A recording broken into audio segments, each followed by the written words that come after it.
Dober večer. Hvala lepa, da ste prišli na današnje srečanje pod Lipami. Z nami je današnji gost gospod Jože Šušmelj, ki ga poznamo kot bivšega generalnega konzula Republike Slovenije v Trstu in pa ob tem pa je še publicist in družbeno-politični delavec tukaj iz Nove Gorice, pa še marsikaj je bil zraven. Današnja tema je 60-letnica podpisa Videmskega sporazuma in 40-letnica podpisa Osimskih sporazumov. So dva pomembna dogodka za tukaj naš prostor, še posebno potem, ko je del slovenskega teritorija po drugi svetovni vojni ostal pod Italijo in z njim tudi lep delež slovenskega naroda. Večer bo vodil Renato Podberšič in zato njemu prepuščam besedo, občinstvu pa želim dobro poslušanje in ob koncu tudi kakšno vprašanje. Hvala lepa in lep večer. Dober večer sem skupaj tudi v mojem imenu. Posebej pozdravljam med nami gospoda Jožeta Šušmelja, današnjega gosta tukaj pod Lipami. Sva se zmenila, da bi bila krajša kot 1 uro, da bi potem še vas kaj dali besedo, boste kaj povprašali, ker verjamem, da današnji gost ima kaj povedati. Današnji večer je oglašen na obletnice, ki jih praznujemo ali se jih spominjamo, nekatere ne moramo praznovati, ker so bolj žalostne. Torej, vsekakor je 100-letnica začetka Soške fronte in 100-letnica podpisa Londonskega sporazuma. Londonskega sporazuma, tajnega Londonskega sporazuma iz konca aprila 1915, ki je v marsičem diktiral dogodke na zahodu slovenskega etničnega prostora in potem posledično tudi pripomogel v navednicah k tistemu, kar bomo govorili danes, se pravi potem tudi 70-letnica konca druge svetovne vojne. Potem vemo razdelitev enotne stoletja, ali če hočete tisočletja enotne Goriške na 2 dela, na cono A in cono B. Potem Pariške mirovne pogodbe, ki letos ni obletnica, ampak jo moramo omeniti zaradi dogodkov, ki so potem sledili. Meja je bila skoraj da hermetično zaprta do leta 1955, torej do Videmskega sporazuma, ki se ga spominjamo letos kot 60-letnice. Vendar je bila ta meja kljub Pariški mirovni pogodbi provizorična črta ali linija di demarcazione, se pravi demarkacijska črta, ki zlasti z italijanske strani ni pomenila dokončne državne meje. To je postala šele s podpisom Osimskih sporazumov jeseni 1975 in ker so Osimski sporazumi imenitno, ali bomo rekli zelo uspešno zaključili neko obdobje urejanja odnosov med tedanjo Republiko Italijo in Socialistično federativno Republiko Jugoslavijo na tem koščku zemlje, kjer živimo Goričani na obeh strani meje, se mi je zdelo pomembno in potrebno, da to pomembno obletnico, 40-letnico, nekako poskušamo tukaj obeležiti z nekom, ki je pri teh sporazumih sodeloval oziroma bil je z njih poučen, povprašan, kajti današnji gost je politik bil tako v času SFRJ, kot tudi potem samostojne Slovenije. Imel je priliko videti, sodelovati, poslušati, se pogovarjati, se pogajati z pomembnimi jugoslovanskimi, slovenskimi in tudi italijanskimi politiki, pa ne samo politiki. In konec koncev je, ker je Goričan, ker je rojen pri Voglarji, to je na Trnovski planoti, zraven Trnovega, ker je človek, ki je torej kot domačin, kot domoznanec, kot človek, ki je morda nekoliko iz drugega miselnega sveta, kot tisti, ki se tukaj izbiramo, ampak vendarle je z dušo in telesom Goričan. Je tudi pisec številnih knjig, zlasti po upokojitvi, ki se tičejo ne samo zahodne meje, tudi tukaj bi zlasti izpostavil Trpko sosedstvo, knjigo, ki je išla v Trstu pred 6 leti in se ukvarja s historiatom po drugi svetovni vojni razvoja slovensko-italijanskih odnosov, ampak bi poleg drugih, ki jih je napisal, bi izpostavil monografijo, lahko rečem znanstveno monografijo o baronu Andreju Winklerju, ki je bil naš goriški rojak, ki je bil naš trnovski rojak, človek, ki je skoraj da popolnoma izginil iz naše vednosti, tukaj nima nobene ulice, lani je še dobil svojo na rojstni hiši spominsko ploščo in v šoli se o njem ne učimo, bil je pa človek, ki je postal edini Slovenec kot deželni predsednik v Kranjskem. Ne bomo zdaj tukaj dolgo in široko, kaj je to bilo. Bila je pomembna državno-politična upravna funkcija v tedanji Avstro-Ogrski monarhiji. In po zaslugi gospoda Šušmelja je dobil monografijo, ki je vsekakor tudi znanstvenega stališča branja vredna in jo priporočam. Torej, gospod Šušmelj, še enkrat dobrodošli tukaj pod Lipami, pa bi za začetek, za uvod, eno vprašanje, ki je zelo aktualno in verjamem, da kot človek, ki je nekaj let deloval tudi v diplomaciji, čeprav niste diplomat, ste sociolog, bil ste tudi urednik Tribune, študentskega časopisa, ker bo vsi čas zelo pomembno, bil ste v političnih funkcijah tako na občinski ravni tedanje skupščine občine Nova Gorica, kot potem tudi v Ljubljani. Če se ne motim, ste bil tudi podpredsednik skupščine tedanje Socialistične republike Slovenije. Potem ste bil delegat, mi bi rekli po domače, poslanec v Beogradu. Bil ste tudi vodja slovenske delegacije v Zvezni skupščini, po domače bi rekli v Zveznem parlamentu v Beogradu med leti 86-90, na koncu tudi generalni konzul najprej SFRJ, potem Republike Slovenije v Trstu. Bil ste tudi pooblaščeni minister, bi rekli, nekaj vrste funkcijo ste opravljali veleposlanika v Rimu ob koncu 90-ih let, pa potem delal ste na zunanjem ministrstvu. Dolga leta ste bedel nad uresničevanjem tega videmskega sporazuma, ki ga danes posebej omenjamo, pa bi me zanimalo za uvod, kako vi gledate na trenutne, aktualne, tragične ali bridke dogodke na naši vzhodni meji, torej v problematiko begunstva strani, recimo temu, izkušenega diplomata, nekdanjega politika, človeka, ki je imel v življenju marsikaj priliko videti in kakšen se vam zdi, po par besedah, odziv slovenske države na te dogodke, te žalostne dogodke. Ja, to ne vem, kako bi komentiral, to je ena velika tragedija, tako za te ljudi in tudi, mislim, za Evropo. Kako se bo to vprašanje rešilo v Evropi, ob 100 tisočih, ki prihajajo in ni videti konca, koliko bo vplivalo to na spremembo kulturno pokrajino, če rečem tako, Evrope, to vedno danes ne more oceniti. Dejstvo je, da prihajajo ljudje, ki so iz drugega verskega prepričanja, da so z druge kulturne sredine in če bo množica teh ljudi presegla to kritično maso in se ne bo znala povezati ali pa ne bomo jo znali vključiti v vsakdanje življenje in bojo ostali izolirani v gete, bo to imelo velik problem, ne samo za sedanjo Evropo, ampak tudi najbolj za prihodne generacije v Evropi.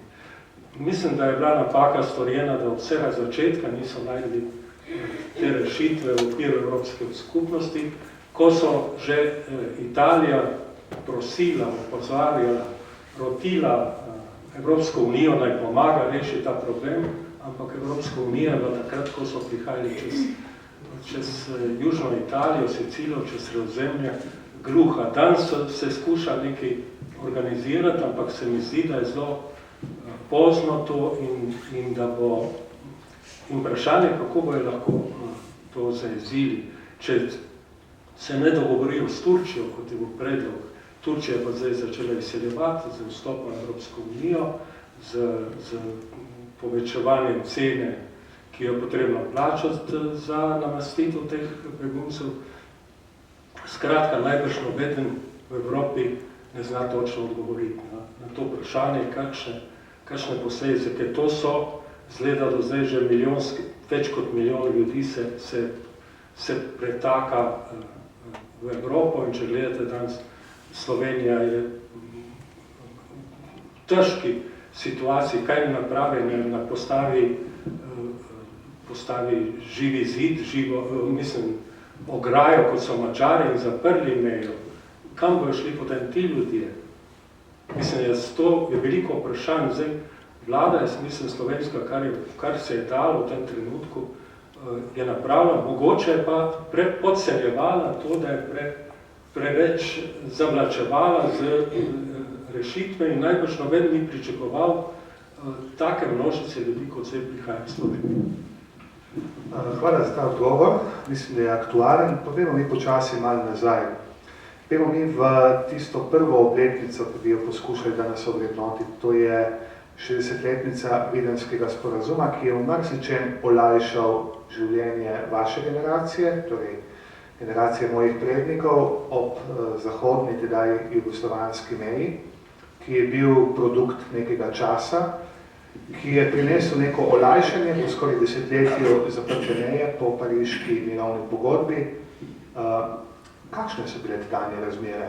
Vi ste jih spremljal kot dijak, ampak potem ste se srečeval v prvi personi z uresničevanjem Videnskega sporazuma in imate nedvomno odličen vpogled na historiat uveljavljanja tega sporazuma. Zakaj je sploh nastal? Jaz mislim, da so po leta 48 leta so Združene države Amerike, Velika Britanija in Francija 48 leta ob volitvah v Italiji z noto sporočili Italiji, da bojo odstopile celotno svobodno tržaško ozemlje Italiji.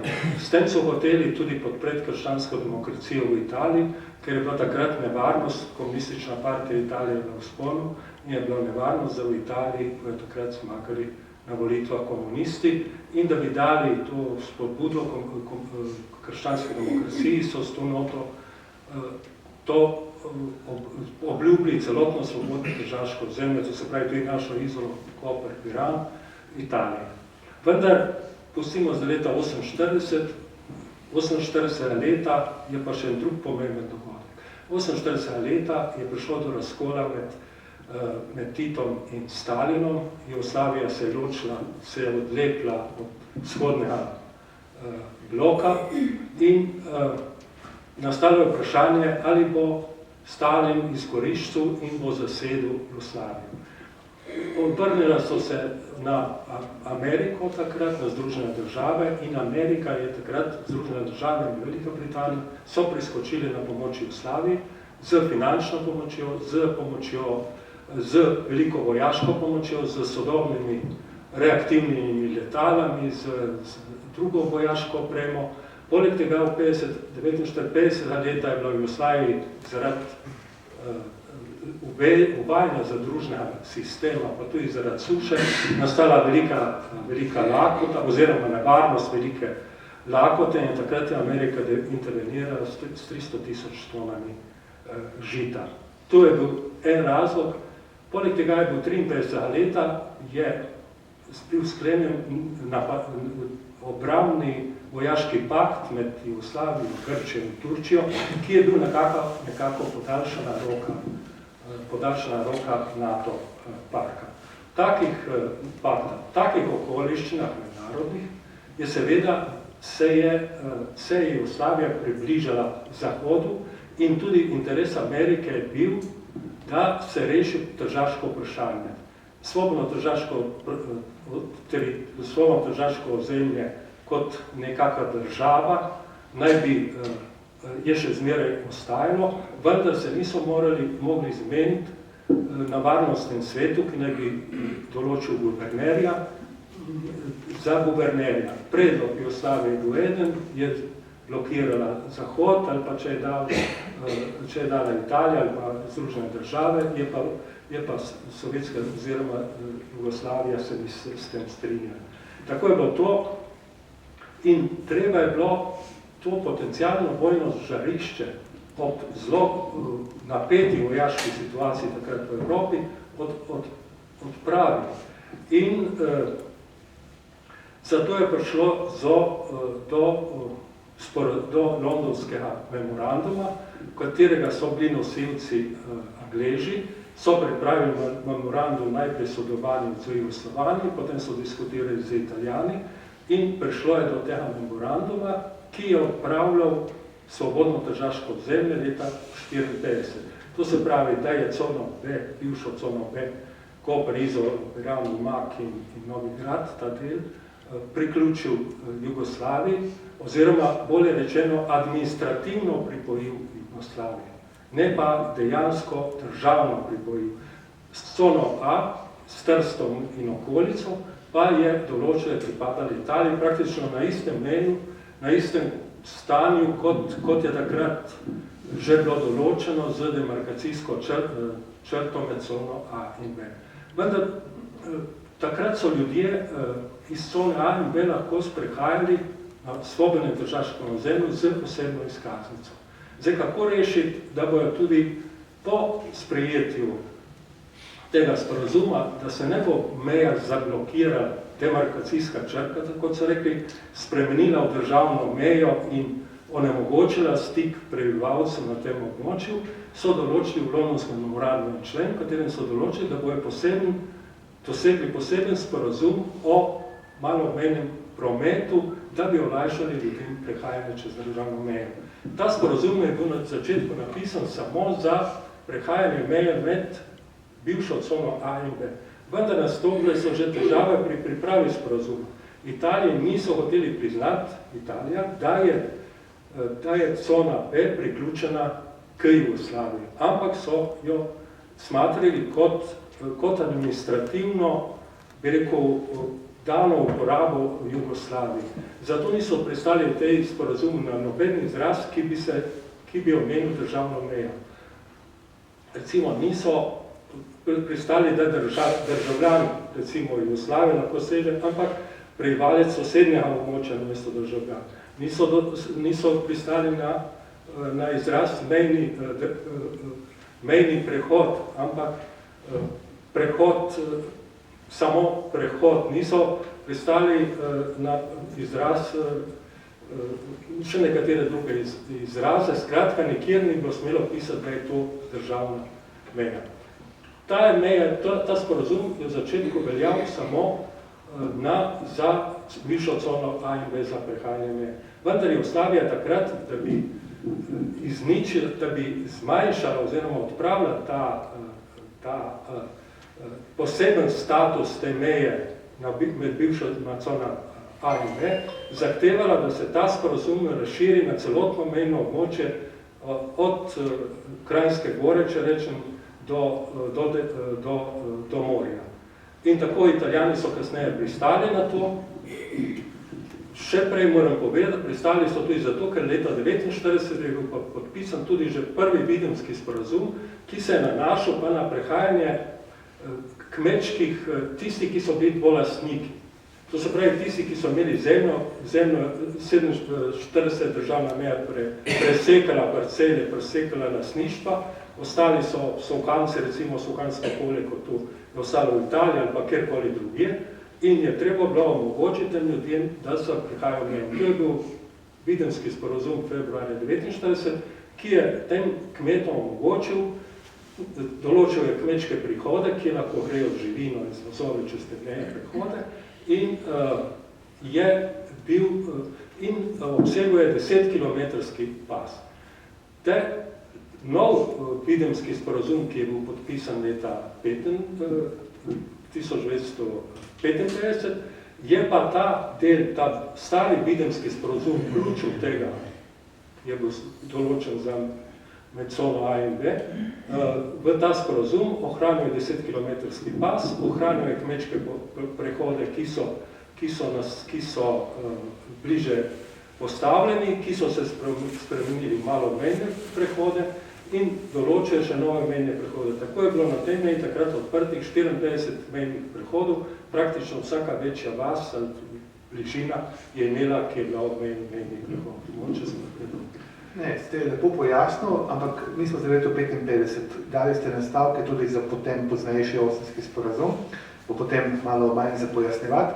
Ampak, ker smo Gorici in ste velikokrat omenjali Gorico, treba se vrniti v čas priprave Pariške mirovne pogodbe. Bi lahko razložil, recimo, če bolj laično poslušalcem današnjim, je bila kakšna šansa, ker se to veliko špekulira, da bi takrat Gorica pripadla Jugoslaviji, oziroma kako je bilo takrat za temi zakulisnimi igricami okoli določanja zahodne meje? Ja, kot sem jaz, sem tudi dosti napisal sem o tem, o Gorici, zakaj je pripadala Jugoslaviji. Ampak vseh italijanskih arhiv, ko sem jaz prebrstil v poletnih mesecih v Rimu, je italijanski veleposlanik je skoraj vsak teden hodil zunanji minister italijansko, ker je slišal govorice, da bo prepuščena Gorica Jugoslaviji. In vsakekrat so mu odločno v zunanjem ministrstvu zatrdili, da to sploh ne pride v poštev, da ne je določena in Gorica bo pripadala Italiji. Zadnji poskus, ki je hotel rešiti Gorico oziroma rešiti, da bi jo priključil Jugoslaviji, je napravil Aleš Webler, ki je bil takrat pomočnik zunanjega ministra Jugoslavije, ko je italijanskemu pomočniku zunanjega ministra ponudil, da bi Gorico zamenili za Pulo. To se pravi, da Jugoslavija prepusti Pulo Italiji, kot eno enklavo v Istri, in Gorico, da bi prepustili Jugoslaviji. Vendar to so Italijani odločno zanikali. Zanikali so tudi zato, ker so špekulirali, da ker Pula je bila tudi v coni A. To se pravi, Pula je bila kot enklava, ko sem rekel prej, ta svobodno državsko zemlja in cona A. Pula je bila v coni A. To je še prej zgodovina, tudi tu je bila že prej na cona A in B, po Dolini Soče in to, ampak tu je že preveč bolj podrobno, bi se potem spustili, tu je ni toliko časa. Skratka so bili poskusi, ampak mislim, da je slovanska politika je pa zamudila, ker so bitko za mejo in skupaj Sovjetsko zvezo seveda je usmerila na Trst. Dobiti Trst ali pa vsaj velike koncesije v Trstu, pridnost ali pa svobodnega mesta Trst, skratka, in je zanemarila Gorico. In ko je videla, da je Trst zgubila, se je obrnila na Gorico in hotela rešiti Gorico. Sicer Aleš Webler piše v svoji knjigi Čez drn strn, da je govoril s francoskim zunanjim ministrom, če boste brali to, in da mu je francoski zunanji minister rekel, ja, če bi vi vztrajali še par dni, smo bili pripravljeni prepustiti Gorico Jugoslaviji. Tako naj bi mu rekel, ampak v teh besedah ne verjamem, ker, kot sem bral v teh italijanskih zapisih veleposlanika, je Amerika takrat strajno ni hotela popustiti glede Gorice. Drugo, ta meja je tudi, bi rekel, začrtana v Parizu na papirju in ko so zasedli Oslovani 15. in pa Italijani na noči z 15. na 16. september 47, so marsikje ljudje in vojaki oslovanski premikali mejne količke. Tisti, ki je prej prišel, je pač ni do kakšne mednarodne kontrole, kako bojo to mejo zasedli. Tako je takrat so Jugoslovani zasedli 350 hektarjev ozemlja, ki bi moralo po pariški mirovni pogodbi pripadati Italiji.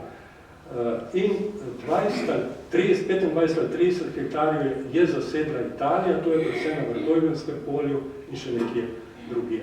To se pravi, da to vprašanje je kasneje v Osimskem sporazumu Italija postavila v prvo vrsto na prvo mesto. Šlo si je predvsem, da pride Italija na vrh Matajurija, ker je cesto med Kambreškim in Ligom, v kateri ste se lahko do Osimskih sporazumov lahko vozili, je bila povezava med tema dvema krajema. Jo je takrat jugoslovanska vojska praktično zasedla, z vrhmata Jurija prinesla stekleničke pod to cesto in Italijani niso več pustili, da bi šli na to mejo, kot je bila začrtana. To je bil en primer. Je bilo pa faza, nekje so šli meja čez pokopališče. Šla je tu na železniški postaji kot anekdota, ampak resnica. Angleški oficir je imel šotor in so prišli vojaki z belim avtom, so črtali na debelo to črto, ki je naj bilo meja tam, tu po mestu.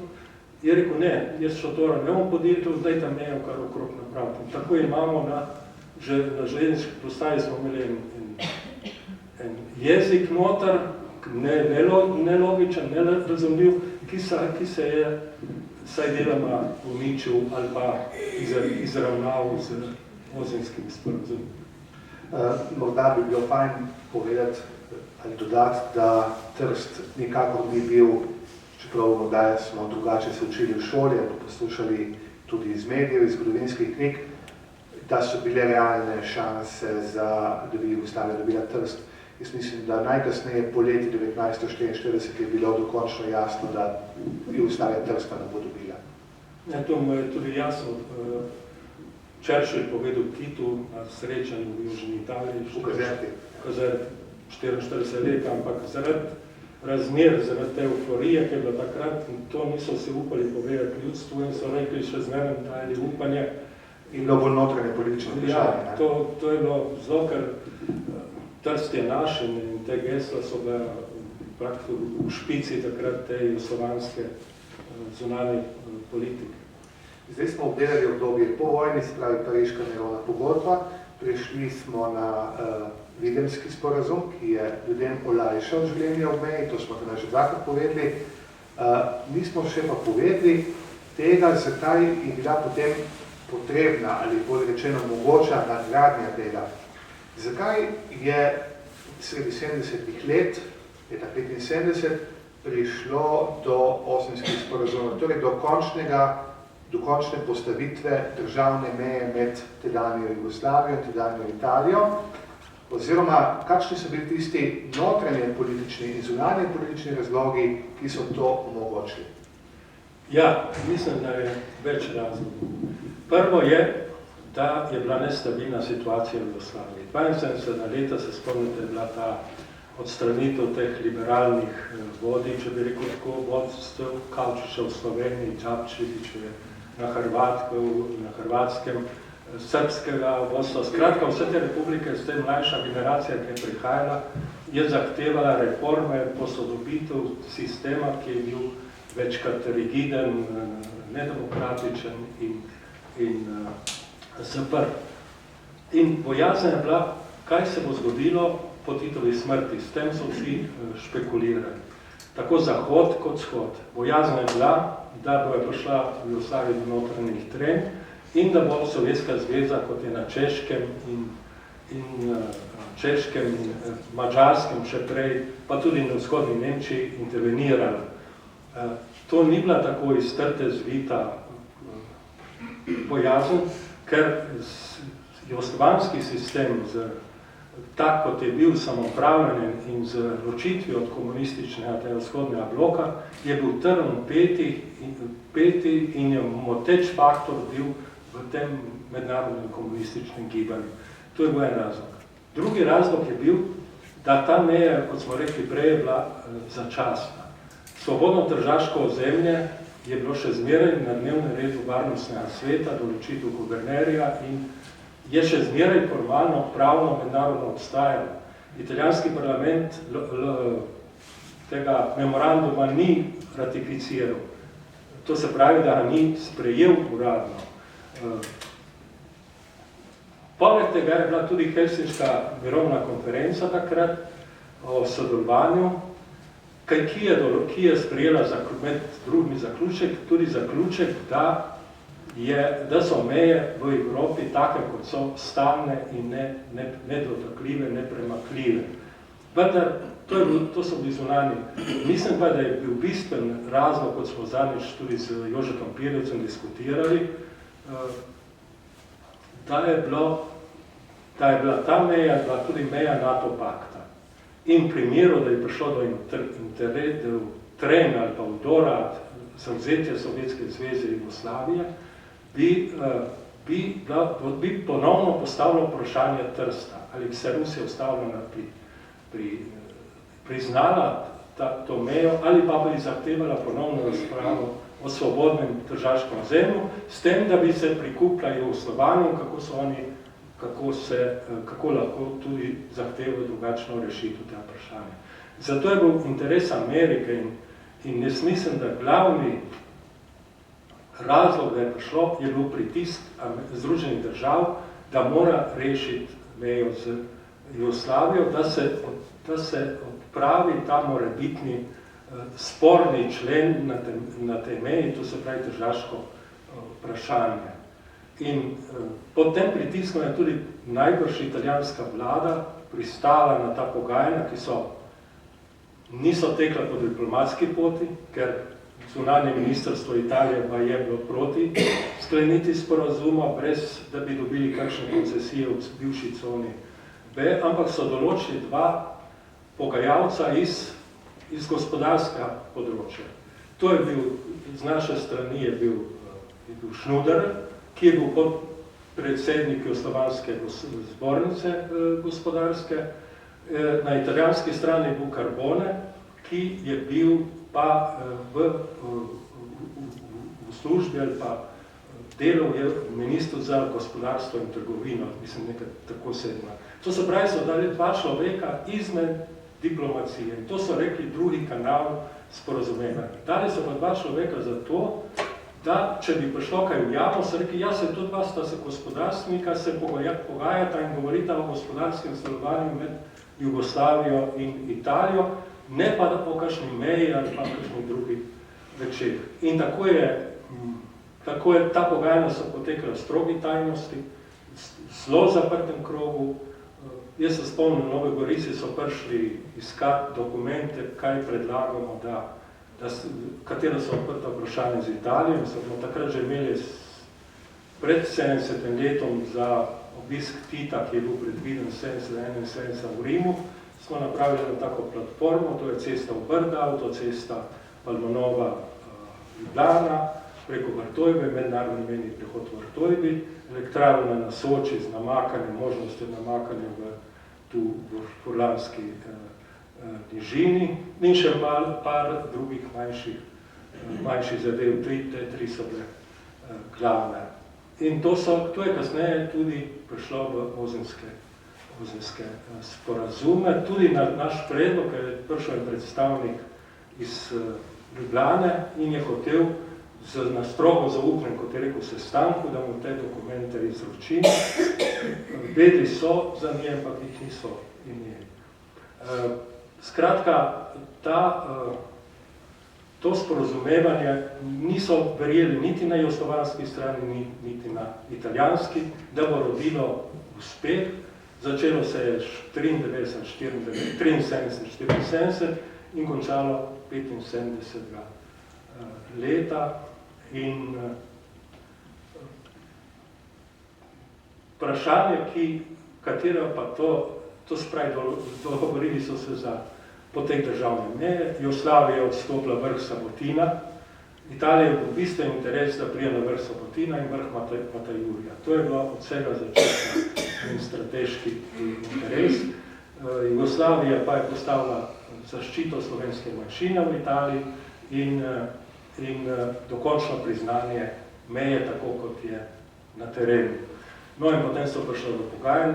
Glede manjšine moram reči, da Jugoslavija ni uspela in je Italija odločno odklanjala vsako razpravo, vsako večjo koncesijo za manjšino, razen da sprejme tisto, kar je bilo že prej v Londonskem memorandumu, to se pravi zaščito, specialni statut o zaščiti slovenske manjšine v coni A in seveda tudi v bivši coni B italijanske.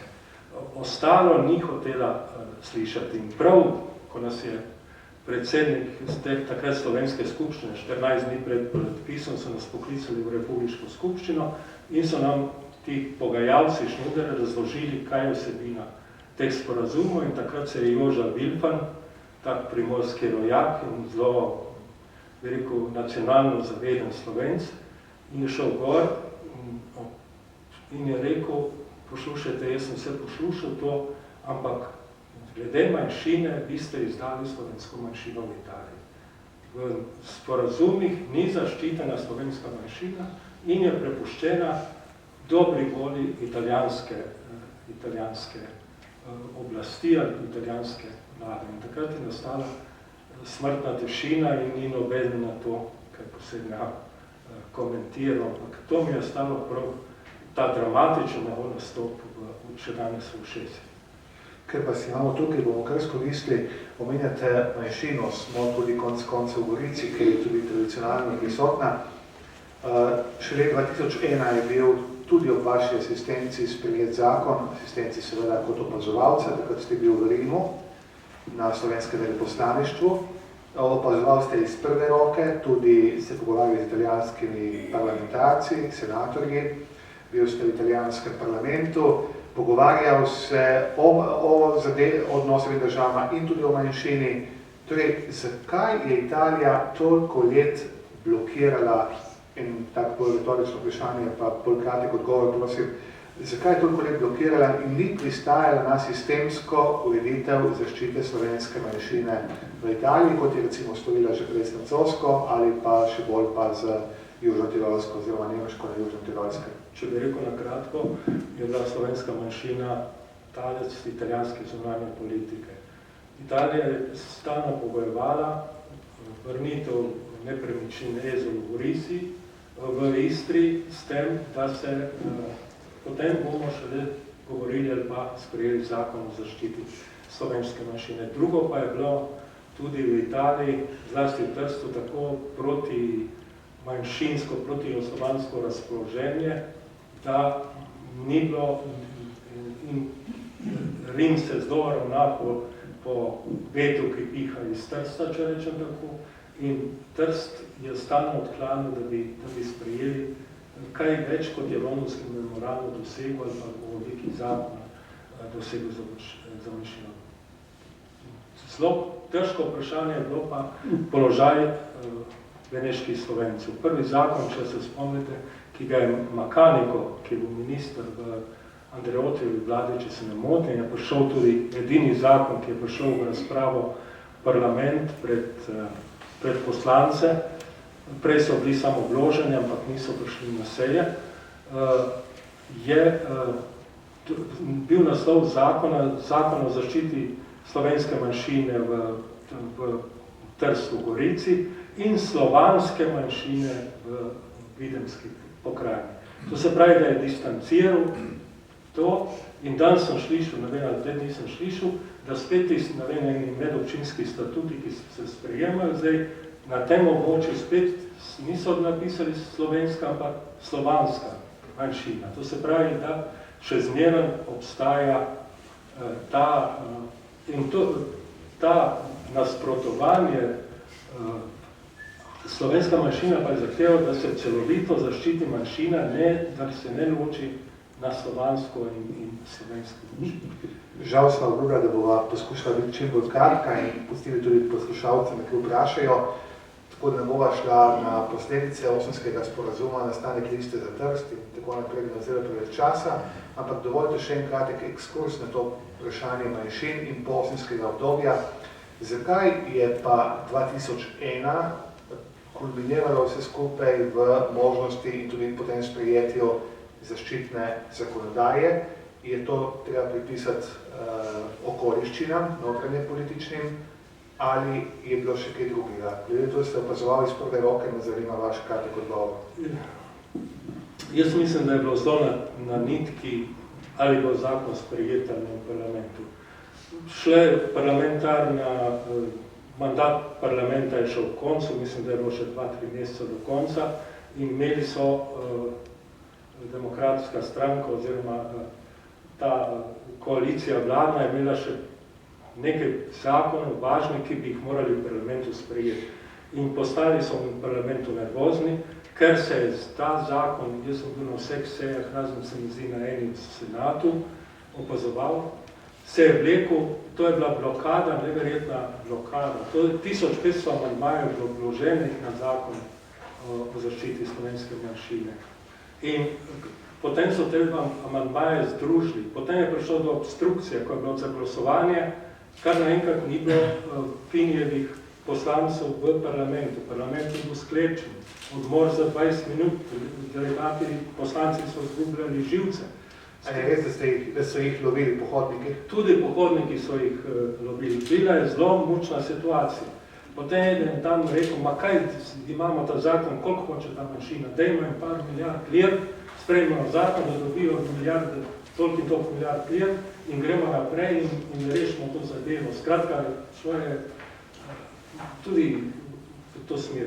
Mislim pa, da je odločilni korak, vsaj po mojem mnenju, je napravil v tistem kritičnem trenutku, je prišel naš zunanji minister Dimitrij Rupel po predhodnem dogovoru Volčiča.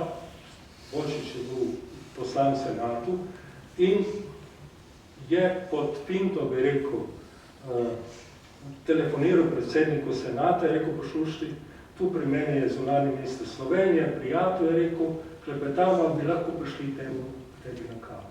Tako je napravil Volčič eno ving, mogoče bo tudi prej ta predsednik, zdaj se ne spomnim, ko se je pisal, in smo prišli k njemu in mu je takrat Rupel odločno povedal, poslušajte, rekel, za nas, za Slovenijo in za odnose med Slovenijo in Italijo je sprejem tega zakona odločilnega pomena. Če ga ne boste sprejeli, se bojo naši odnosi pokvarili, rekel, do konca in ne vem, kako bomo to upravičili pred slovensko javnostjo, da nismo napravili vse, da ni bil ta zakon sprejet. In takrat je ta predsednik je rekel, bom jaz napravil vse, da bo zakon sprejet, ker vem, kakšne je tudi mednarodne posledice, če zdaj tik pred zajci tega zakona ne sprejmejo. Mislim, da je bil ta zelo pomemben korak, ki ga je Rupel napravil. Če gremo na malo notranje politično jugoslovansko področje, prej ste omenjali nekatere politike, ki so to obdobje, torej obdobje druge polovice prejšnjega stoletja so zaznamovali, recimo Joža Vilfan, Bebler, Aleš, konec koncev tudi vi. Več ali manj je šlo za politike, tedanje edine dovoljene stranke, torej bi rekli levičarje, internacionaliste, ampak temu ni bilo tako. Hočem reči, v teh politikih je bil prisoten nacionalni duh. Torej, niso bili indiferentni do, ali niste bili, bo rekel, indiferentni do narodnega vprašanja. Kakokoli je obračano, ideologija je igrala pomembno vlogo, ampak vedno je bila prisotna tudi narodnost, oziroma slovenski narod, narodna zavest. Čemu vi pripisujete to vrstno orientacijo slovenskih komunistov?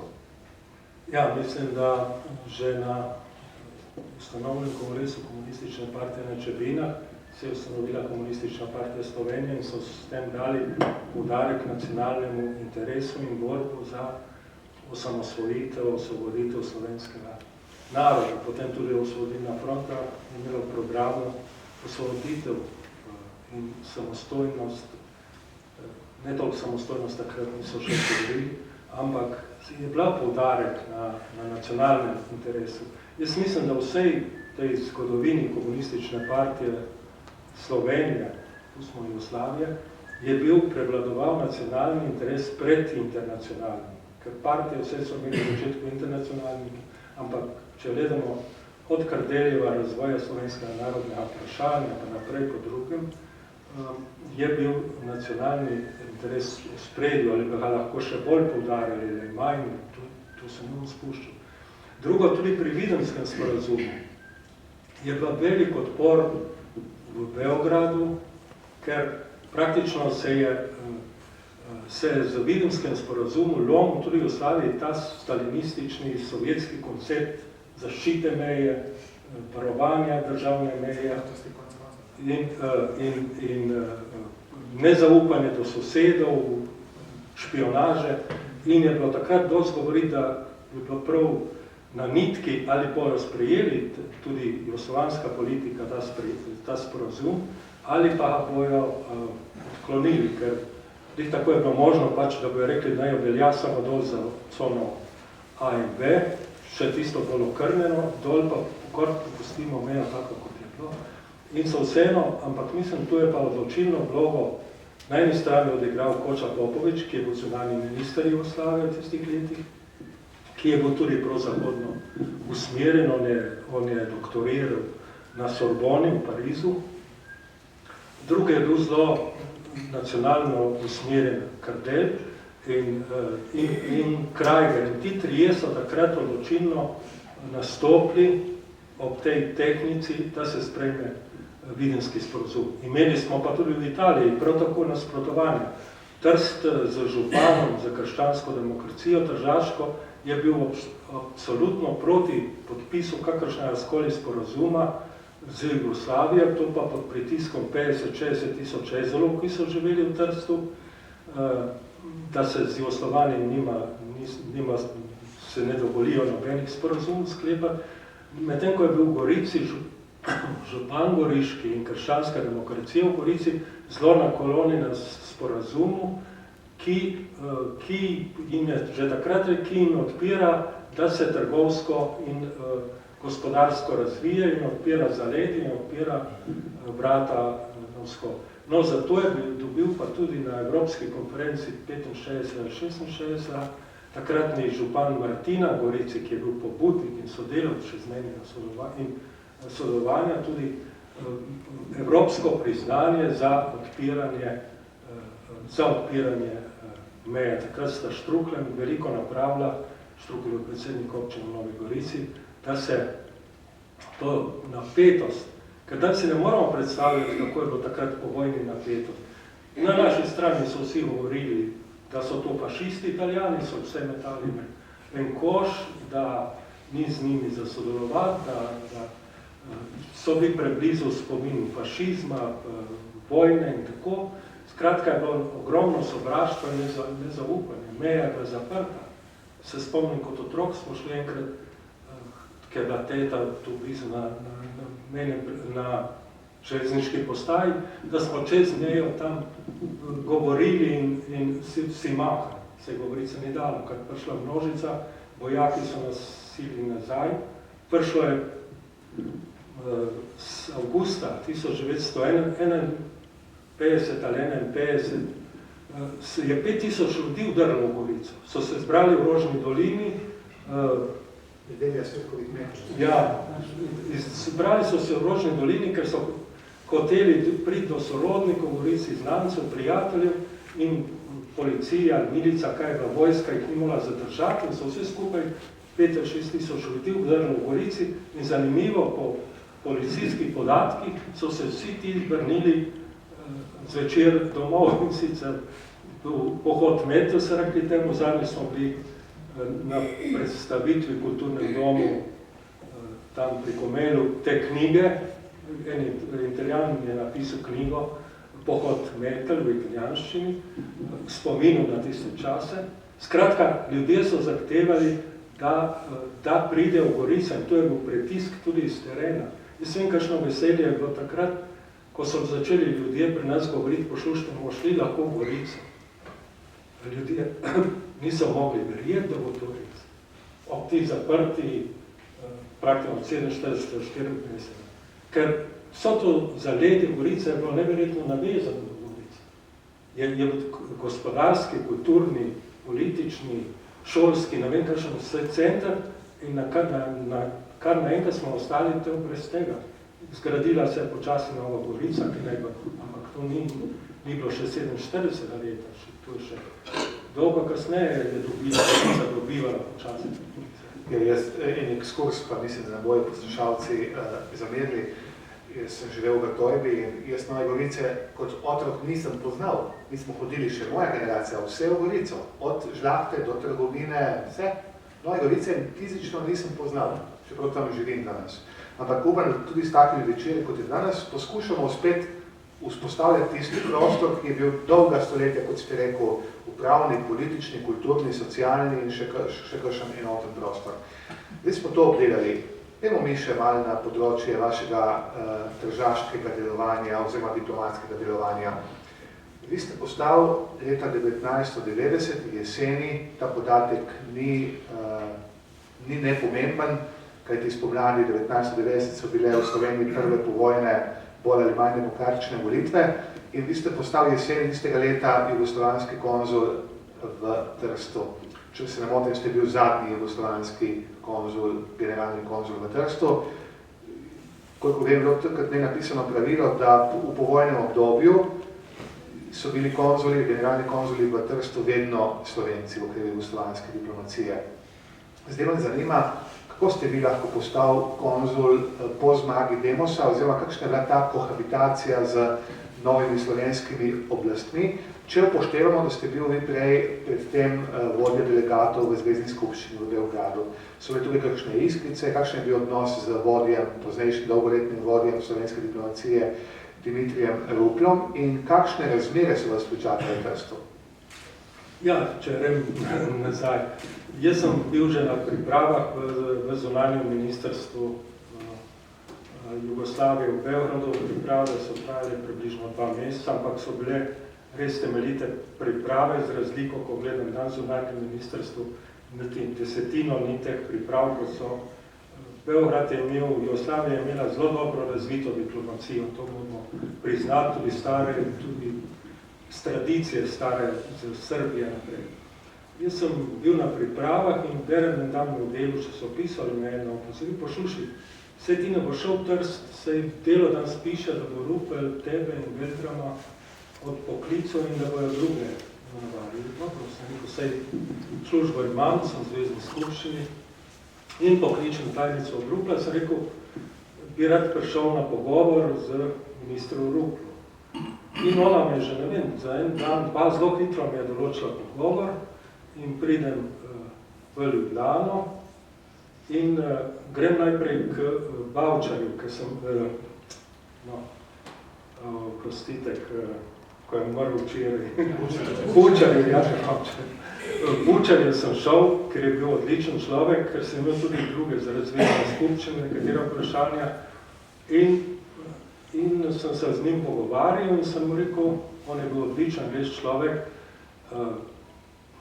trmoglav, bi rekel tudi včasih, in sem mu rekel, da grem tudi k Ruplu na pogovor zaradi generalnega konzulata v Trstu. Ma je rekel, Šušman, jaz vas podpiram, je rekel, vi ste odlično delo upravljali v Beogradu in rekel, nemamo razloga, da bi vam ne zaupali poslali v Trst. No, potem sem šel k Ruplu in z Ruplom spet je rekel, ja, ampak ti si levičar, on je malo kolerik, se veste, kaj poznate. Je rekel, mi rabimo človeka, ki bo vse enako obravnaval. Jaz sem rekel, ko sem bil na občini Gorica, sem vse enako obravnaval. Sem imel odlične odnose z SSO-jem v Gorici, s Trpinom, z vsemi temi in tudi z SKGZ. Tako da nismo ločili takrat ali leve, desne na občini. No, in potem se pogovarjali z Ruplem, ja, je rekel, sej smo se malo premislili in Demos, je rekel, te podpira zlasti z, je rekel, intervencijo dr. Spomenke Hribar, ki sva bila kolega na fakulteti skupaj na sociologiji in ona se je zelo zavzela za tebe, je rekel, ker si striktno zagovarjal slovenska nacionalna stališča, tako je rekel.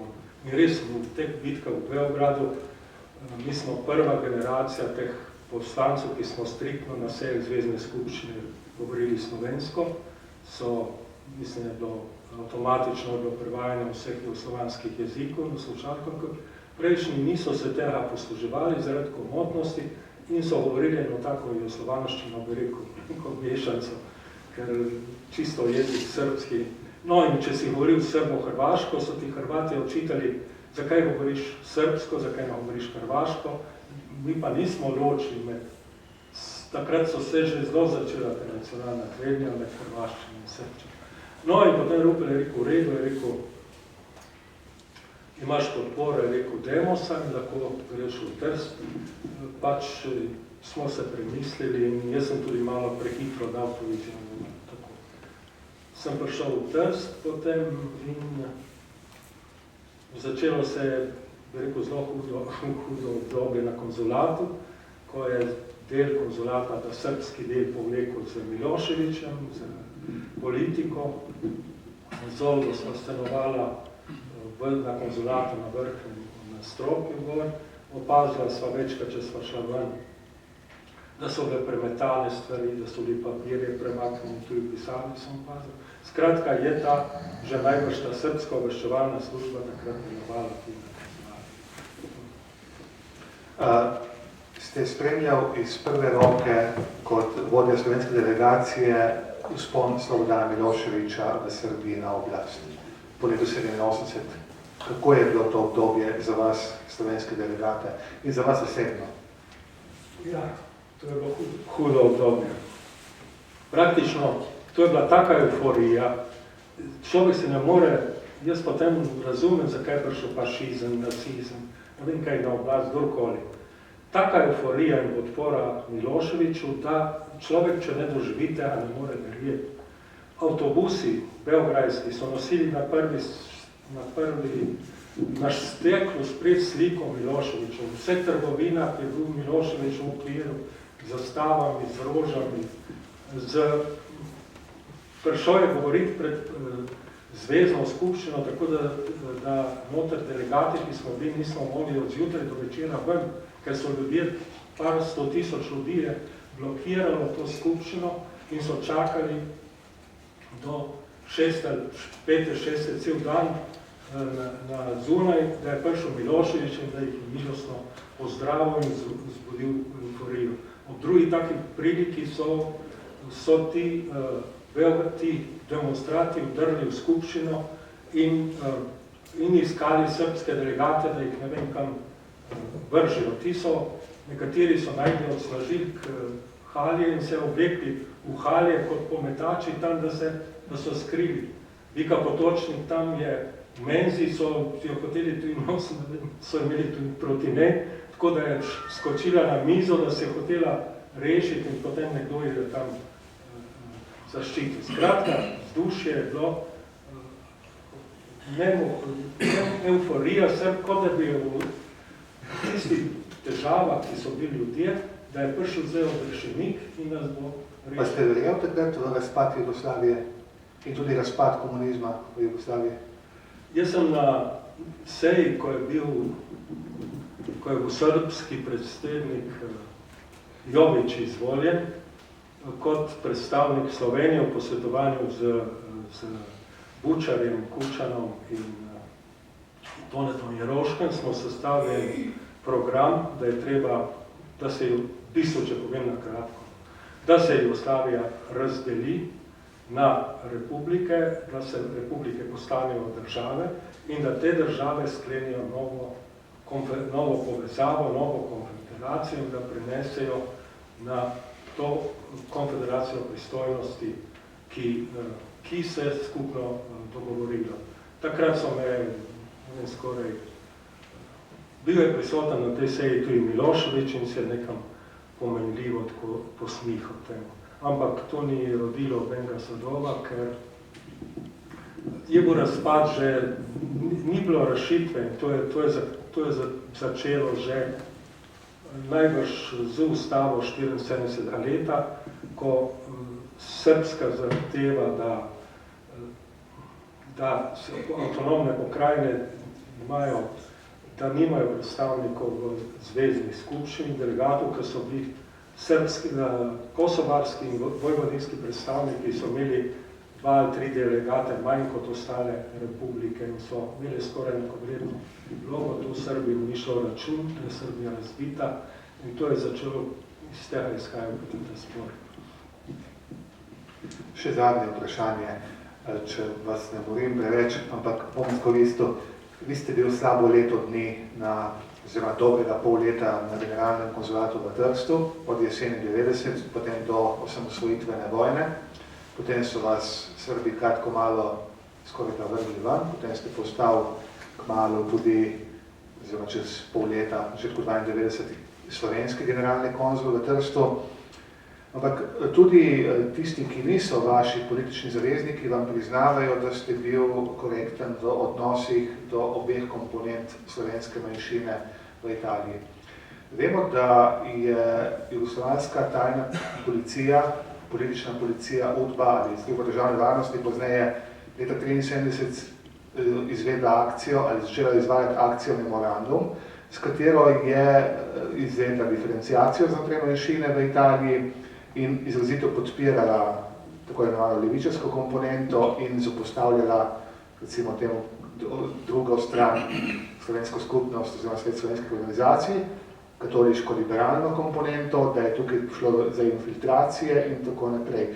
Kaj je treba poudariti, da jugoslovanski generalni konzuli, po pravilu Slovenci, so tudi v tistem času igrali pozitivno vlogo. So tukaj igrali vlogo blažilca, če hočete amortizerja, ki naj te stvari poskuša nekako blažiti.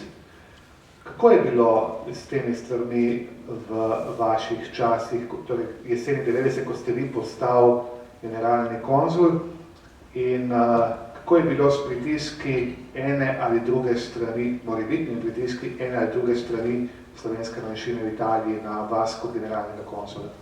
No, jaz mislim, da ni bilo obenih pritiskov. Moram reči, da se mi je stranka slovenske skupnosti zelo lepo sprejela, ko sem prišel v Trst, so pa me povabili na večerjo na Kras, bil je Rafko Dolhar, Jevnikar, Brecelj, ne vem, zdaj bi težko naštel vse imena. In smo se prav prijetno pogovarjali in tudi kasneje, tudi vse sestanke, ki smo jih imeli na konzulatu, smo vedno, da sta bili predstavniki obeh manjšin. So bili pa takrat že tudi trenja med, kot so še danes, med obema komponentoma in časih več, časih manj. Moram reči, da je bil Sergej Pahor odličen predsednik SSO-ja in da je zelo umiril in nastopil in tudi blažil to situacijo.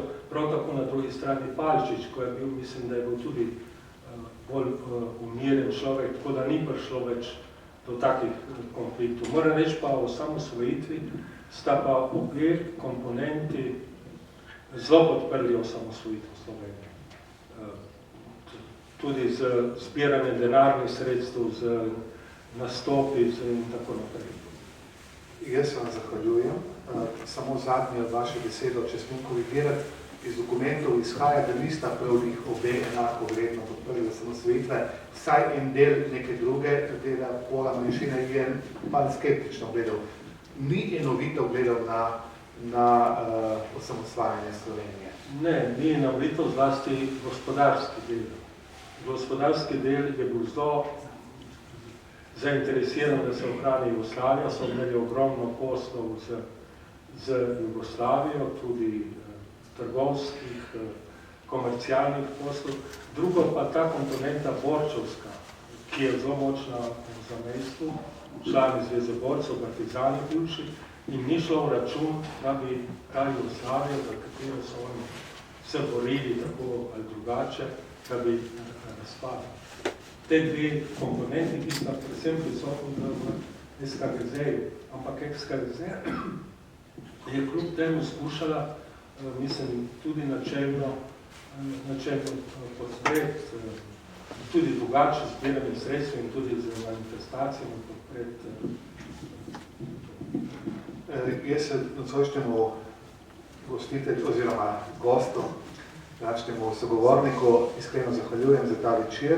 Verjamem, da je veliko povedal, še več je ostalo nevprašanega, neizgovorjenega, preprosto, ker ni časa, ker sva obljubila, da bova vam dala še kaj časa vam za spraševati. Še marsikaj bi ga rad vprašal. Gospoda Šušmelja, če ne, vam priporočam, da se vzamete katero od njegovih knjig v roke, nekaj smo jih že omenili v začetku. Trpko sosedstvo je imeniten pregled dogajanja v zahodni meji in marsikaj, kar je danes povedal, je tam že zapisano, ne vse. Potem tudi bela knjiga o slovensko-italijanskih odnosih, ki je zelo zanimiva. Tako da, dajte vzeti v roke, to lahko doma storite. Zdaj ste pa tukaj povabljeni, da vprašate oziroma izkoristimo današnjega gosta, zato da nam še kaj pove. Upam, da je bil izčrpen. Morda bi povedal še to, da je sociolog, to smo že povedali, da je izvedel eno prvih socioloških raziskav v tedanji Novi Gorici, oziroma tedanjem jugoslovanskem delu Goriške, konec 60 let, skupaj z Marjanom Tavčarjem. Tista raziskava je skoraj stara 50 let, pa je še vedno aktualna in kaže imenitno duha družbe in časa, tistega časa.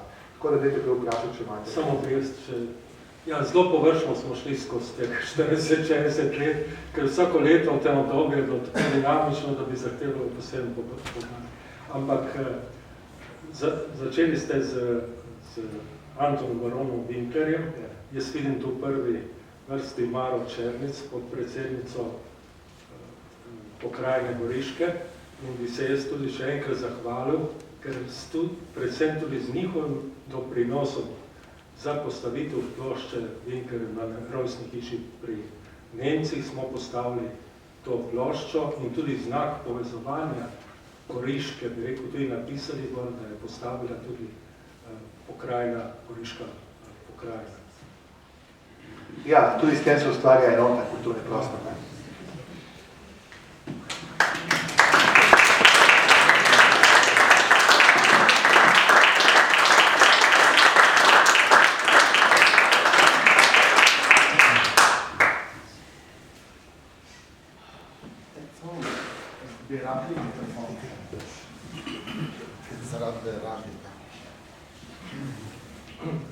Ja, jaz bi vas prosil za dve pojasnili. Eno sicer za eno oceno in sicer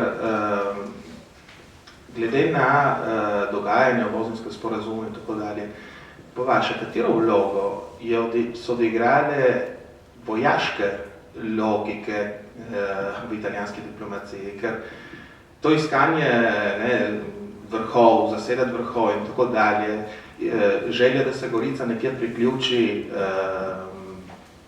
Italiji, se mi zdi, da večkrat je pogojena prav od dogajanj Prve svetovne vojne. Zato tukaj bi rad eno vašo oceno glede tega, če v teh pogajanjih ste kdaj občutili, da nekje tudi ene vojaške logike so neki so, mislim, niso bile vezane samo na hladno vojno, verjetno so bile vezane na eno, mislim, na zahteve ministrstva za vojsko oziroma obrambnega ministrstva, če so imeli eno vlogo. To je ena zadeva. Druga pa, kot konzul, v trenutku, ko ste nastopil kot konzul v Trstu, jugoslovanski konzul, ste omenil te napetosti med srbskim delom, ki je bil pač tam deloval, in linijo, ki je imela Slovenija, pač v luči enega osamosvajanja. Zanima me, prav glede te točke, kako ste doživljali odnos z vodstvom SKGZ-ja? Ker, ponavljam, mislim, to je bilo že rečeno, SKGZ ima v tej fazi eno zelo nejasno linijo in zanima me, če ste imel tudi s tem osebne težave ali ne. Hvala lepa. Ja, najprej glede vojaškega vidika. Jaz mislim, da je bil eden izmed pomembnih vidikov pri sklenitvi Ozenskih sporazumov, kot sem prej rekel, Italija je hotela praktično postavlja se je cilj, da prije na vrh Sabotina in Matajurga. In to je tudi dosegla, bi rekel.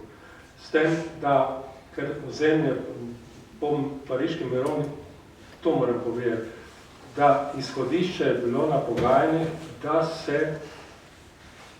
da se meja postavi tako, kot je bila začrtana na pariški mirovni konferenci v karti.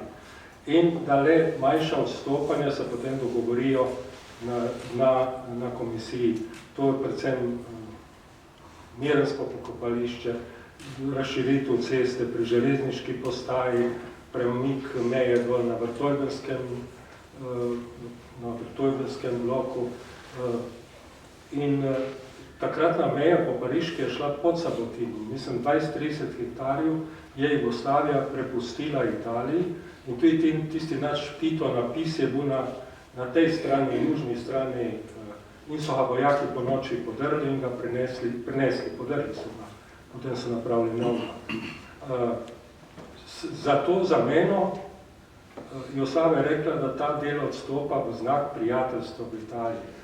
Za zameno za to so pa pristali Italijani za cesto čez njihovo ozemlje Goriško brdo. Ampak to cesto Goriška brda je financirala in gradila italijanska vojska. To se pravi, da so jo gradili istočasno za obrambne namene, da v primeru pada Sovjetske zveze, ker Postojnska ljubljanska vrata so bila tudi po ocenah NATO pakta glavna vhodna pot, da bi Rusi prodrli v Padsko nižino. In ta cesta je bila tudi vkopana, tako da bi lahko, ne vem, z raketnimi ali drugimi sistemi lahko zaprli ta del Vipavske doline. To se je bila ena razlaga, ki mi je en general razlagal, jugoslovanski general Klanšček iz Števerjana, ki je spremljal to mi enkrat o tem pripovedoval. Drugo je pa smo govorili v Rimu, če gremo že na take pogovore, no, na enem večerju, ko smo v Zolgo, je bil tudi načelnik generalštaba italijanske vojske, Arpino, ali kako se pisal, in mađarski ataše vojaš. In je rekel, vi ste bili popolnoma zavedeni. Rusija sploh ne bi udarila čez Vipavsko dolino, ampak načrt je bil in mi vojski smo za to božji krov vedeli, dar čez Avstrijo in prid čez Avstrijo, ki je bila neutralna, prid na zahrbet Italije, na pri Veroni in Vipavsko nižino. To so bile različne take igre, ne če res ne. Ampak to je že toliko zgodovina, da ni pomembno. Glede odnosa SKGZ nisem občutil te, da bi bilo kaj nasprotovanj. Bilo je dosta ogromno podpor, telefonat na generalni konzulat, tako Italijanov kot Slovencev, da podpirajo samosvojitev Slovenije, da so za to, da kako lahko pomagajo. Skratka je bila zelo pozitivno vzdušje, tudi eno anketo, ki je izdelal raziskovalno inštitutarstvo, je kar ne 60% Tržačanov podpiralo osamosvojitev Slovenije, kar je bilo za čuda veliko, glede na razmere v Trstu. Bilo pa eno zborovanje, ki je bilo zelo mučno pa v Bazovici. V Bazovici so pripravili zborovanje, ne vem, ali sta obe krovne organizacije, najbrž obe skupaj, da bi predstavili ljudem to osamosvojitev Slovenije. Pač šlo je 5 vodilnih bregu slovenskih politikov, da se ne spomnim, kateri so bili točno. Vem, da je bil Ciril Ribičič, mislim, da je bil Petrle tudi. Skratka, ne bi našteval, ker ne vem. Ampak nastala, ko so razložili to, nastala je mučna tišina, kar naenkrat je za ozadje, ta je bilo 200-300 ljudi. Vstal eden in je rekel, ni sram, pa se zginite v Ljubljano, kaj delate tu, je rekel, tu za vami leži 300 Srbov, ki so padli za vas, za ta Trst, je rekel, in vi jih to omalovažujete in razbivate državo, ki je v redu in tako naprej. In tako se je mučno razšlo to zborovanje in potem smo organizirali drugo na Kontovelu, kjer je bilo pa bolj pripravljeno. Skratka so bili znotraj manjšine tudi za to enotno Jugoslavijo, ker niso znotraj nje, ker niso živeli v njem, doživljali od zunaj. In so videli, to je velika, močna država, ki nam Slovence ščiti, vsaj kolikor toliko, no? Ampak niso pa občutili tistih trenj, ki smo jih doživljali znotraj. Če so odgovorili.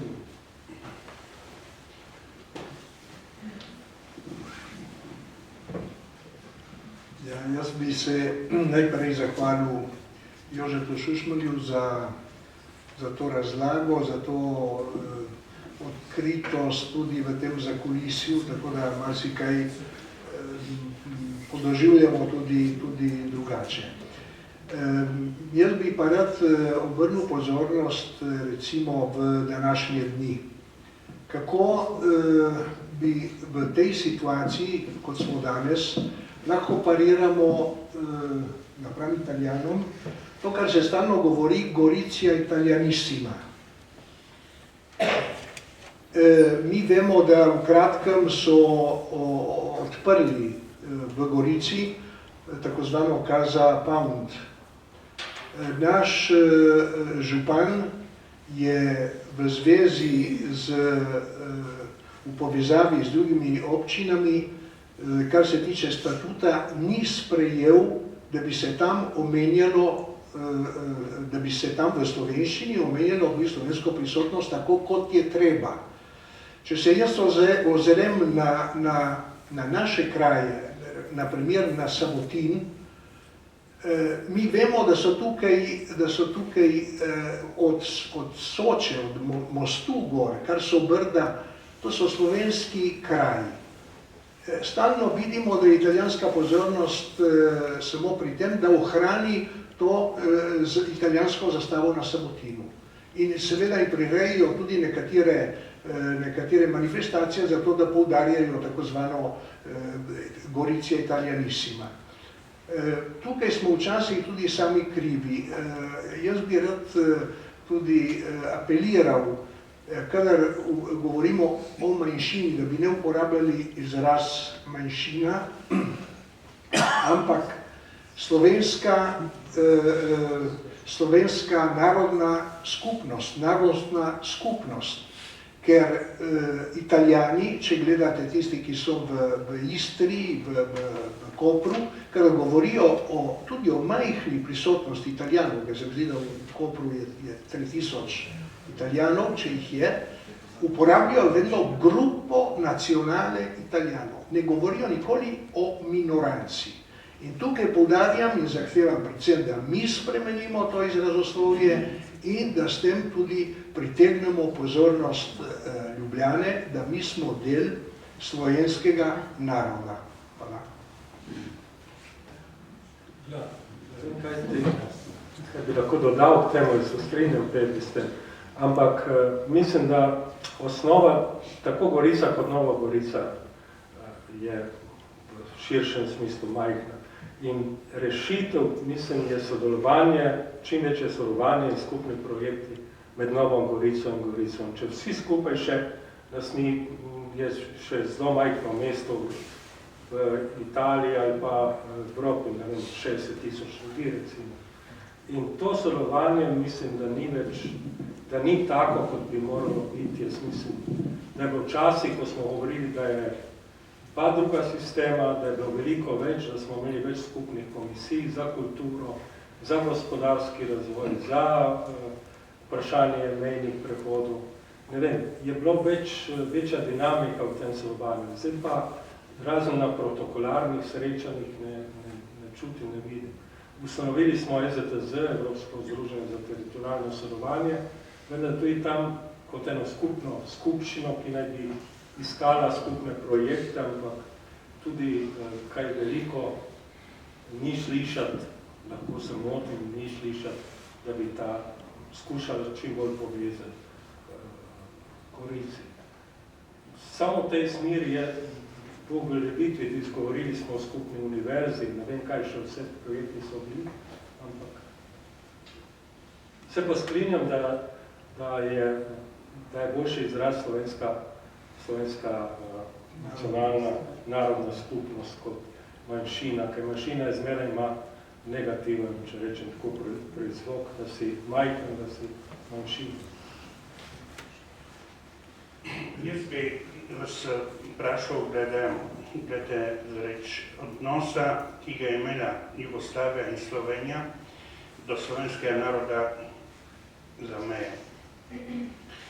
Ker že kot mlad fant nisem razumel, kako to, da Nemci na Južnem Tirolskem zreč politično zreč so enotni, so imeli za sabo Avstrijo, so imeli Nemčijo, mi v Italiji pa Slovenci pa smo bili razdeljeni. In to ne samo po naši krivdi, ampak po tudi, mislim, in s tem se nastrinjam glede Kardlja, ko ste rekel, da je bil nacionalno tisto. Kar v mene rezultira, ko se je ukinila, rečemo, tako zvana Titovska stranka, socialistična neodvisna zveza, tisti grad je iz Ljubljana, mislim, ti politiki so rekli, naj se vključi v napredna italijanska stranka.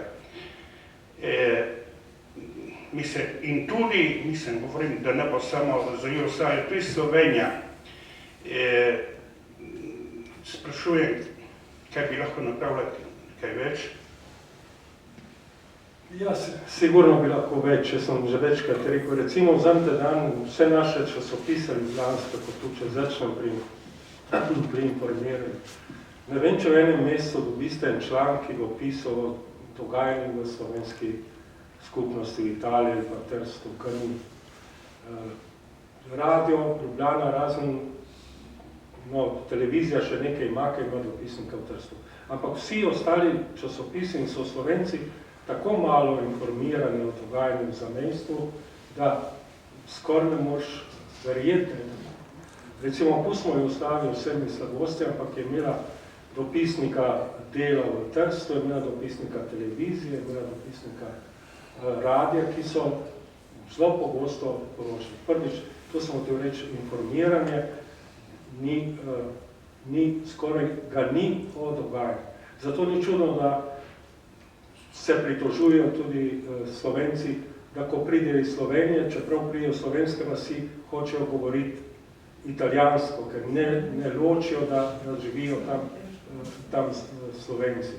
To je neverjeten, bi rekel, deficit nacionalne, šolske ali pa ne kakšne politike, da mladih ljudje ne govorijo o tem enotnem slovenskem prostoru, o tam, kjer živijo Slovenci.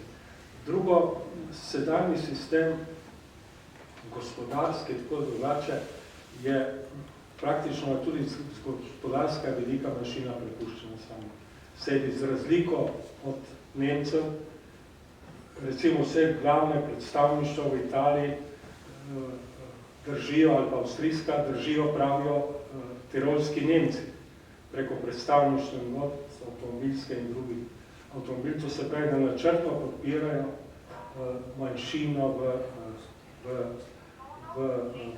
v sosedi v Italiji, na Tirolskem. Tretje, mislim, da te skupne nacionalne politike Slovenija do manjšin, tako na Koroškem, ali pa v Avstriji, ali pa v Italiji nima. Vse isto ne vidim in rešujejo pač od vlade, taka drugačna, ki pride odnos do Slovence. Ena ima bolj pozitiven, druga manj, tretja se ne ukvarja z manjšino. Mislim, da ni najboljše stanje na tem. Ne vem, jaz več kot toliko ne vem, kako bi rešil, ampak stanje je, ni rožnato. Če prav povzamem, gospod Černica, mislim, da je šlo njegovo vprašanje v tej smeri, zakaj imajo lahko južni Tirolci, Tiroler Volkspartei, ljudsko stranko, enotno zbirno stranko. Pri nas je pa že, na tem zahodnem robu je pa že tradicionalno manjšina razdeljena vsaj na dve svetovnonazorski komponenti, ki nikakor ne moreta najti skupnega jezika, da je bilo to v preteklosti zelo državno sponzorirano strani nekdanje Jugoslavije.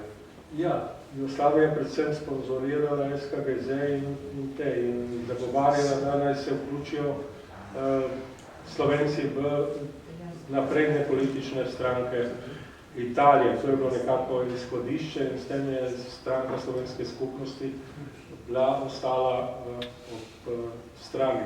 Ampak vprašanje je tudi o tej razdeljenosti, tudi če bi združili stranko, tudi če imeli enotno stranko Slovenci, ali bi tisti Slovenci, ki volijo danes take ali drugačne leve ali desne stranke, ali bi volili to stranko, ali bi volili še naprej to stranko, ki jo zdaj volijo. Mislim, da je ob tem ali je prvo politično usmeritev in potem nacionalna, pri marsikaterem je prva politična usmeritev in potem nacionalna. Ampak s Tirolci smo se bili 100 let nazaj precej podobni. Po usmeritvi v isti državi smo živeli, tudi svetovno-nazorsko, bilo precej podobno. Tirolci zmorejo to, ne? Vidijo vse idealno na Tirolskem, tudi tam imajo razne korupcijske škandale, nastanejo potem nove stranke, ki so praviloma bolj ljudsko usmerjene, če hočete desno od sredine. Tukaj pa se je neka intervencija, ali ne vem, boste vi povedali, če vam prav, neka intervencija od zunaj je pripeljala tudi do blaznega razkola. Potem pa še najhujši razkol po letu 48 znotraj levega dela manjšine, ko imamo Vidalija pa Titovce, ne? Ne, ampak ne glede na zunanjo, glede na zgodovinske okoliščine, ki so v Italiji, po drugi svetovni vojni, je nemogoče, da je prišlo. Na eni strani so bili partizani, komunisti, na drugi strani so bili, bi rekel, krščanski, ki so bili nasprotni sistemu, ki je bil v Jugoslaviji. In te dve komponenti, ne vem, lahko bi, tudi če bi Slovenija ali pa Jugoslavija podpirala, ne bi prišlo do združitve. Ampak, gospod Šušman, tukaj imamo gospod Miro Centrič, ki je strokovnjakinja za, recimo, to medvojno obdobje in Slovenci so bili zmožni še v hujših obdobjih fašizma, zmagovanja, skupaj potegniti in tako liberalna kot katoliška liberalna in če hočete tudi komunistična komponenta so sodelovali v obdobju med obema vojnama v času prepleto hudega fašističnega preganjanja. Ja. Zakaj po vojni v nekih boljših pogojih, retorično vprašanje, ni prišlo do tega sodelovanja? Ja, ne vem, mogoče bo gospod Senčičeva odgovorila. Ne, ona je obdobje med vojnama. Ja. Ampak po mojem mnenju niso bili pogoji, da bi stvari, kot sem jaz spremljal to, polete, v Trstu so bili zelo močni komunistična partija, ki je težila po oblasti. Potem kasneje z Italijo, potem prišel Babič, prišel do razkroja, je ogromno škodo napravil ta razkroj. Slovenci so iz ideoloških prepričanj otroke prešolili na italijanske šole. Skratka, že tista situacija je bila, že znotraj te partije se niso mogli dogovoriti, kaj pa šele, da bi se z eno drugo, ti so imeli za cilj revolucijo in spremenjenje političnega sistema, druga stran je imela poglobitev demokratičnega sistema, zapadnega demokratičnega sistema. In te dve že ideološki komponenti zelo spravi skupaj pod eno nacionalno, glavno nacionalno povezanost. Zato tudi če bi umetno ali pa neumetno se dogovorili, da bodo združeni, vprašanje, koliko bi volivci na to, kako bi reagirali. Doslednost mislim, da bi morala nekje biti. Ne mora ena država, če ima eno narodno skupnost izven meja, ji dati ne rečem možnost, ampak jo celo spodbujati, dajte se razkropiti, dajte se razbiti in med naprednimi, katera je bolj napredna, še tam dajte se razbiti. To se mi zdi, da je izven vsake logike, mislim na kot državni pojem in tako naprej. Danes se Slovenija sploh, mislim, ne odlikuje to pravi stvar manjšine, da se dogovori, kako se organiziramo. Ne posega v in mislim, da nima niti pravice posega. Če smemo dodati, danes je bolj problem indiference v Ljubljani do ne samo zamejstva ali, če hočete, narodne skupnosti v Italiji in v Avstriji, tudi na Madžarskem, tudi na Hrvaškem, ampak je že problem odnosov do Štajerske, Primorske, Torej, prevladuje ta kranjsko-centrična, jaz tukaj vidim problem, če smem povedati, ta kranjsko-centrična politična drža, ki vidi Slovenijo Ljubljanski kotlini, na zahodu do Vrhniškega klanca, na vzhodu do Trojanskega klanca. In kar je izven tega ožjega ljubljanskega območja, poglejte, gospod Šušme, koliko se pa sliši goriški glas, ali pa notranjski glas, ali pa belokranjski glas v Ljubljani. Kakšen vpliv imamo prebivalci? Vsak dan hodi v Ljubljano službo iz Nove Gorice in okolice 350 ljudi. Številka se veča vsak dan. To so stvari, ki so realne. In če ne vidimo do svojega domačega praga, potem kako bomo šli še pogled sosednjo državo, kjer živi tudi naša narodna skupnost. In vi ste pravilno, po mojem rekel, tukaj je iskati tudi vzroke v šolstvu, ki ne opravi na tem področju, ne opravi svojega dela. Da recimo mladi grejo v Klagenfurt, pa grejo v Udine, pa grejo v Venecijo, ker se tako lepo sliši, pa nihče jim ne pove, da se ta mesta imajo tudi lepa, stara slovenska imena. Mogoče smo malo zašli. Točno to je odraz tudi v odnosu do Slovenije. V Sloveniji vlada centralizem. Slovenija ni uresničila ustavne določbe, da je treba pokrajino ustanoviti Slovenije in prenesti na del oblasti na pokrajine. Vse drugače bi bilo, če bi imeli tu Novogoriško, Kolje ali Primorsko pokrajino, drugačen odnos bi imela v povezavi z mestom. Tako pa se ti obrobni kraji v celi Sloveniji se več ali ne propadajo, poglejte, kaj se je zgodilo z Mariborom, recimo.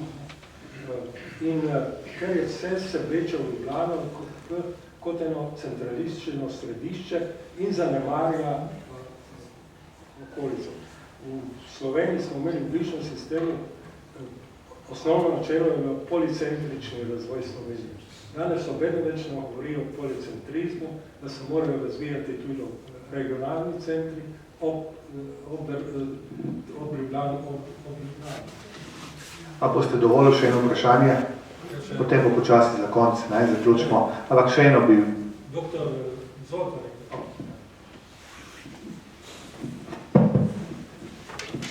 Ja, da ne bomo zavlaževali, no. Ne bi smeli pozabiti to, da recimo ta vključitev v državne stranke je na Koroškem zelo pozitivna. In edina pot, da se lahko pogovarjamo s tistimi strankami, ki lahko prestopijo parlamentarni prag. Tako da ni tukaj zdaj samo propaganda komunistov.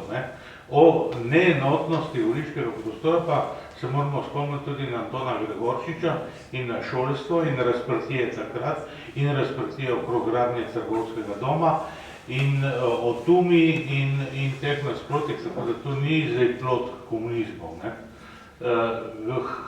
V Sodni Gorice pa bi spomnil, da poleg Beblerja je tudi Karvel zanimivo pisal, tisti zadnji svoj knjigi, ki je opisal na smrtni postelji in pripoveduje o pričevanju svojega pogovora z Molotovom. Na mirovni konferenci namreč niso sodelovali vsi zmagovalci, ampak samo velesile.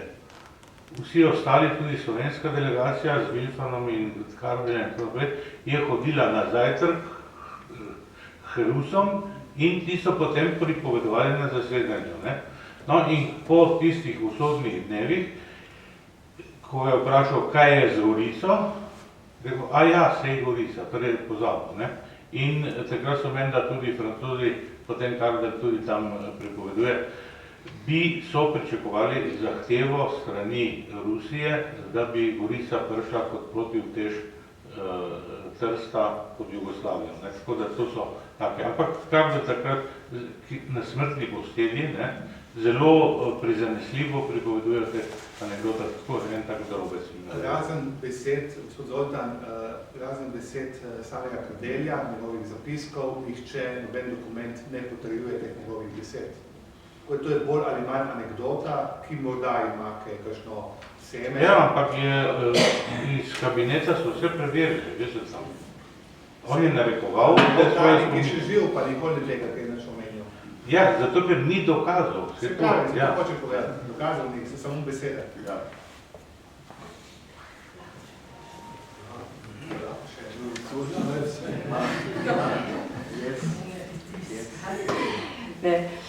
rada, nekaj ste rekli, da je bilo zadnje, zato sem vprašala, če lahko še eno. Ne, bi me zanimalo, bi rada vedela, kako vi pojmujete Evropo. Danes večer smo veliko govorili, ste zelo nazorno in prodorno analizirali politično dogajanje in osimske sporazume, kaj se je zgodilo prej in potem. In smo prišli do danes, ko ste pač tudi ocenil, tako ste dali svojo oceno o EZTS-ju, o današnjem čezmejnem sodelovanju, eno oceno, s katero se popolnoma strinjam. Zdaj ste tudi nekaj povedali o tem zanimivem pojmu policentrizem, ki bi se moral razvijati v Sloveniji, oziroma centralizacija v Sloveniji, v Ljubljani, v Italiji doživljamo isto centralizacijo v Rimu, imamo te fenomene. Jaz mislim,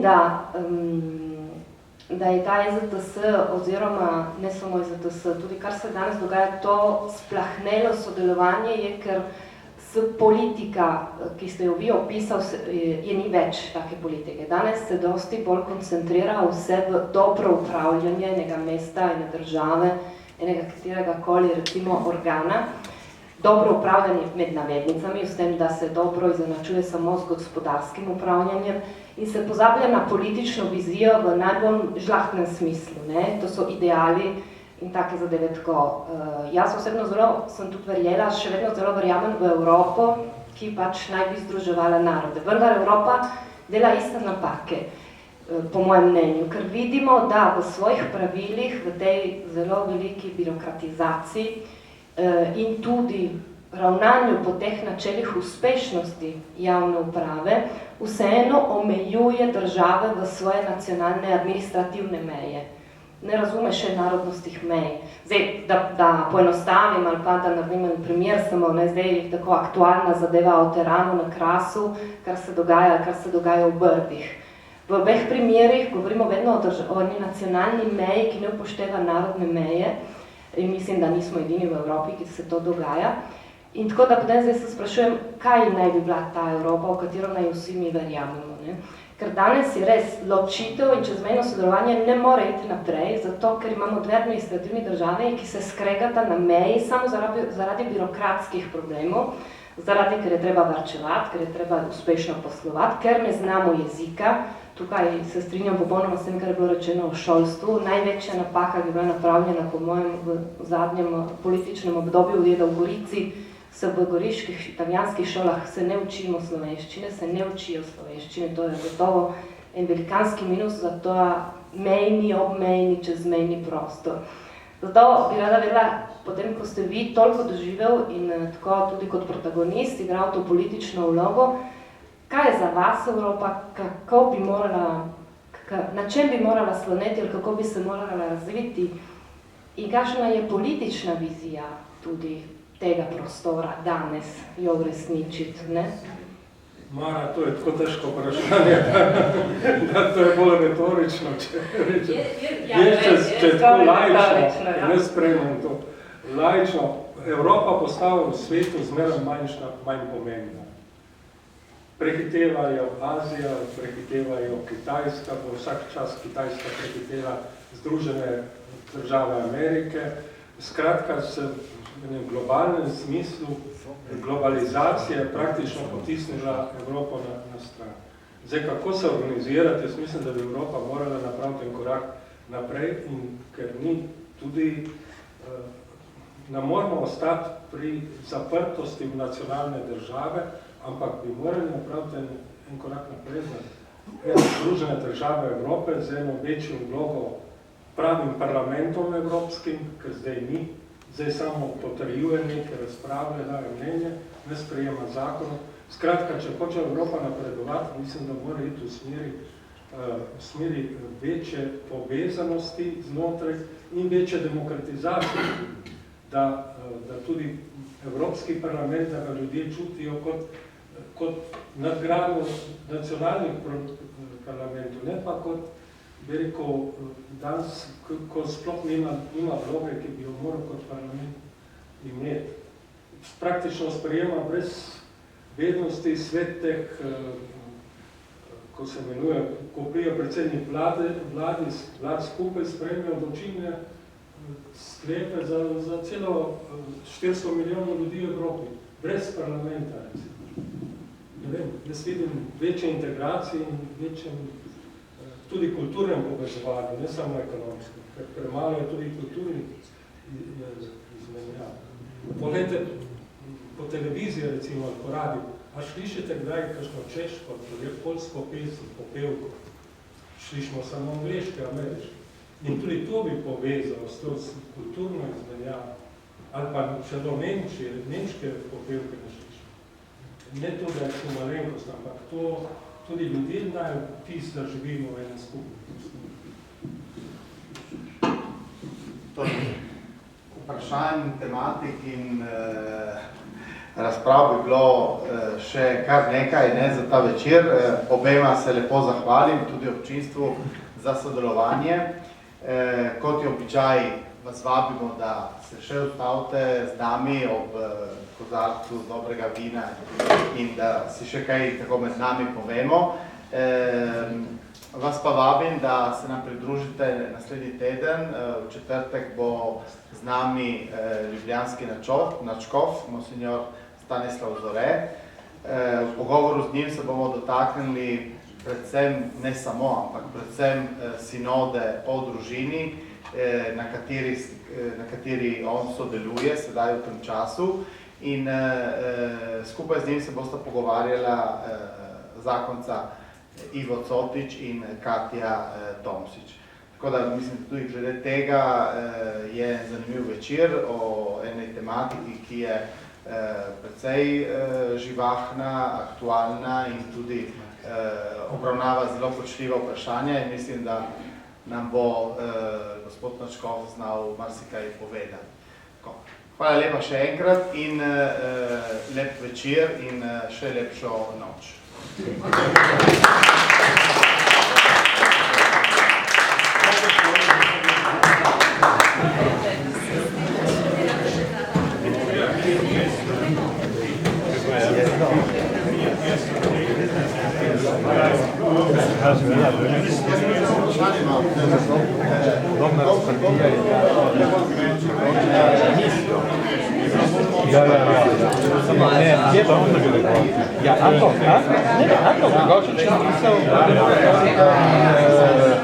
Vloge, ki ne imeli slovenskih politikov.